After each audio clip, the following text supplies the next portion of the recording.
આપણામાં એક કહેવત છે કે દુઃખ ના હોય તો ડોબું વરવું.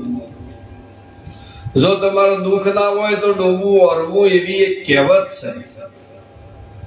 એક ભાઈને ઘેર સુખ સંપત્તિ સાહેબી હતી, શાંતિથી જીવતા હતા.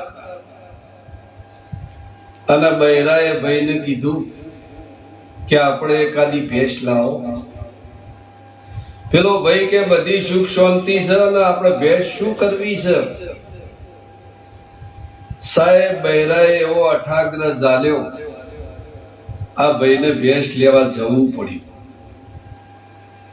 ભાઈ ગોમે ગોમ ફરી અને ભેંસ લાયા. ભેંસ પાડવાળ હતી. સાહેબ ઘેર લાયા પછી 4 દિવસમાં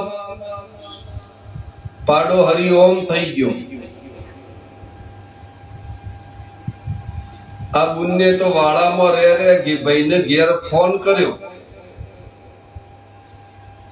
આ ભાઈ કે બોલો, કે તિજોરી ઉગાડો. તિજોરી કે ચમ તિજોરી ઉગાડવાનું? કે મોયથી કાળો કોબડો કાઢો. કે કાળો કોબડો શું કરવો છે? કે લઈને હાલ વારામાં આવી દો. આ ભાઈ તો કાળો કોબડો લઈ વાળામાં જ્યાં. વાળામાં જ્યાં એટલે આ બેન કી 4 ટોગે થઈ જો. ત્યાં 4 ટોગે.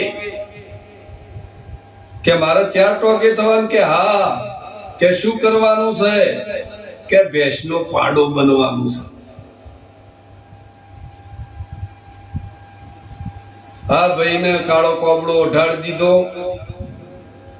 સાહેબ ભેંસના અડોણ અડીને પાછા એટલે ભેંસ પાર હોઈ જઈ.